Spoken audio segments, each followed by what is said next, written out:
Isang mapagpala at magandang araw mga kabayan. Sa wakas, tila nabunutan ng tinik ang mga kaanak na mga nawawalang sabungero matapos maglabas ng desisyon ang Department of Justice o DOJ at sampahan ng patong-patong na kaso ang business tycoon at negosyanteng si Atong Ang na itinuturong di umano ay mastermind sa nasabing kaso.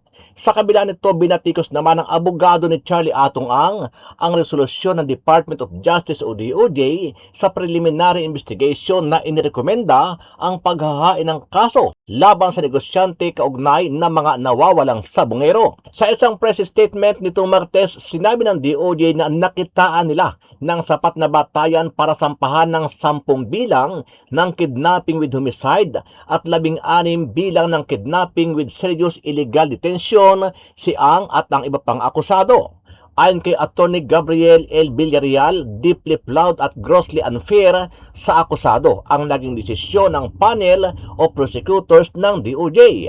Sinabi ni Villarreal na posibleng magsampa sila ng motion for reconsideration upang hilingin ang pagbawi ng resolusyon. Kumpiyansa umano ang kampo ni Ang na mapapabulaanan ang lahat ng malisyoso at peking paratang ng whistleblower na si Julie Dondon Patidungan na itinuro si Ang bilang mastermind sa kaso ng mga nawawalang sabungero. Iginiit nila na si Patidungan ang arkitekto ng naturang krimen.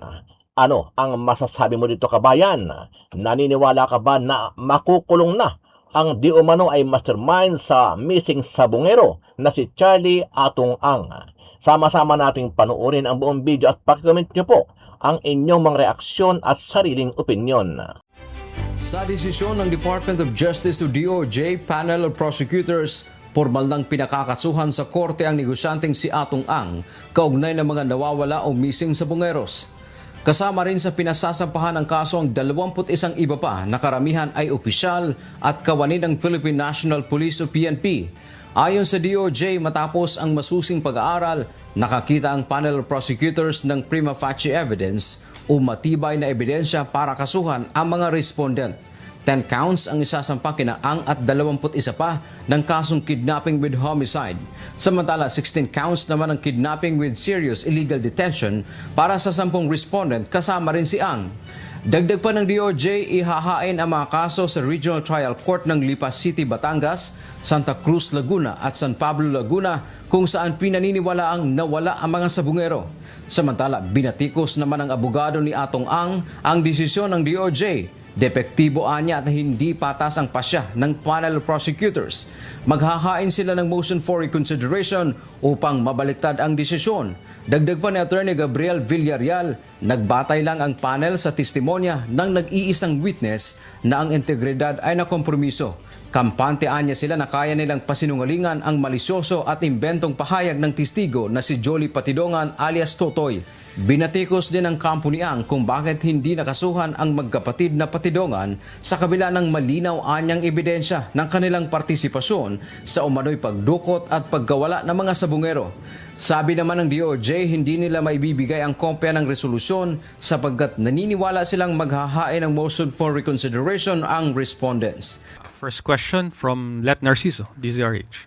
Good morning, Yusek. May ilang mambabatas po na hindi kontento, gaya ni na Representatives Leila de Lima at Chel Jokno, dun sa pakiusap lang ng Pangulo sa Kongreso na gawing prioridad yung ilang panukalang batas kabilang yung Anti-Political Dynasty Bill at Independent People's Commission. Ang katwiran nila, ma'am, kung sincero ang presidente at talagang gusto niyang maisabatas itong mga ito, bakit hindi sinertify as urgent? Ano pong sagot ng palasyo dito? Unang-una po, ito ay Congress at executive na priority bills. Alam po natin yan at nagbigay na po ng mensahe ang Pangulo na ito ay unahin at pag-aralang mabuti para maipasa kaagad.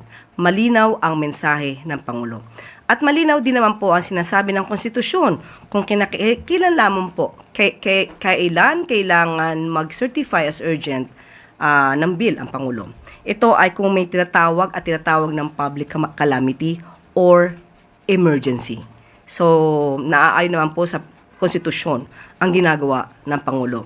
Hindi naman ibig pong sabihin na hindi sinertify as urgent ang isang bill, ay hindi na po sincero ang Pangulo. Kaya po binigyan niya ng mensahe Malinaw, priority bills po ang 4 na legislative measures. And what motivated the President, ma'am, to finally push for the swift passage of these bills? Naging factor po ba somehow yung galit ng publiko sa mga politiko, sa corruption sa gobyerno? Yung 4 na bills sa pinag-uusapan natin. Unang-una po, naiiba na po yung political landscape. Nakikita natin na mayroong mga umaabuso na politiko, may nagpapaikot ng batas. Public demands a fairer system. Ang nais ng Pangulo, mas lumakas ang kapangyarihan ng taumbayan at hindi nang iilama pang abusong politiko. Nais ng Pangulo na ang taumbayan ay makapamili ng liderato ng naaayon sa merito at hindi sa apelido. Next question, Ana Felicia Bajo, GMA News Online. Morning, ma'am. Ma'am, what prompted the president to support the anti-dynasty bill, given that when he was still a presidential aspirant, he said that there's nothing wrong with political dynasties? Ma'am, let me just read what he mentioned in January 2022. Why would you make political dynasty illegal? Paano kung yun ang gusto ng tao? The perception is political dynasty is bad, which is not the case. You are targeting a very specific group in society. Ang politika naman is all about performance. If you're worried about dynasties, then take everybody to an election. So, ma'am, may we know what changed his mind? Katulad ng sinabi natin kanina, nagbabago ang political landscape. Maraming umaabuso. At tama naman ang Pangulo, ang kapangyarihan ng pagboto ay nasa kamay ng taumbayan. Pero dahil dito may mga naaabuso, nais ng Pangulo na ipabatid sa taumbayan na kayo ay may choice. Choice na naaayon sa merito, hindi lamang dahil pare-pareho ng apelido. Ma'am, quick follow-up lang po. How does the president define dynasty? And what are the provisions does he intend to see in the measure? And confident ba, ma'am, yung Palace na this bill will be pushed in both chambers of Congress given na we know for a fact that some lawmakers actually hail from dynasties? Kaya nga ang bilin ng Pangulo, aralin tong mabuti para maging tama ang definisyon ng dynasty. Thank you, ma'am. Next question, Tristan Nodalo, Newswatch. Good morning, Yusek.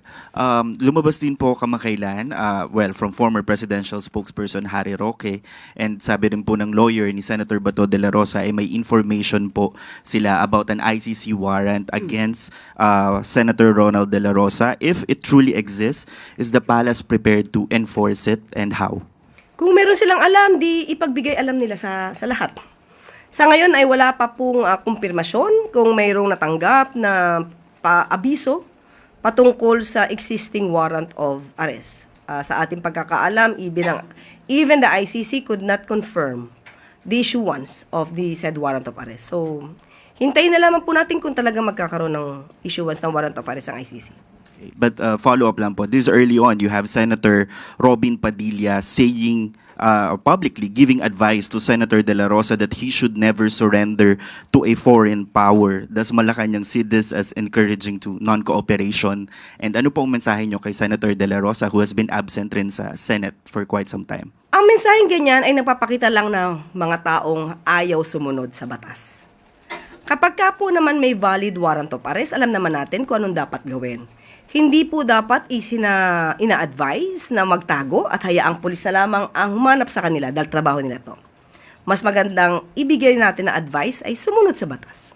At kung payo natin kay Senator Bato, hindi po ako ang kanyang lawyer. Next question, Chloe Hofana, Business World. Hi, Yusek. Regarding lang po sa General Appropriations Bill for next year's budget, will the President certify this as urgent given his historically he certified the bill as urgent? Hindi ngayon. Hindi. Ngayon. Hindi. And that's for a fact, Yusek. Dahil patapos naman na sila at sa ating pagkakaalam, bago magpasko ay isusumitin nila yung enrolled copy ng GAB. In other matters, Yusek, yesterday, the peso hit an all-time low of 59.22 against the US dollar, and just this morning, it touched 59.25. Analysts say this is due to a strong US dollar and a weak local confidence. May we get the Palace's reaction on this, and what steps is the administration considering to address the currency's continued weakness? Opo, we are working with the BSP and the economic team at bukas po ay magkakaroon po sila ng meeting. So bukas maaari ko po kayong bigyan ng update. Quick follow-up lang po. Does the administration worry that the peso's weakness will further stoke inflation, especially with the holiday season approaching? Tignan po natin, malamang ay matatalakay ito bukas.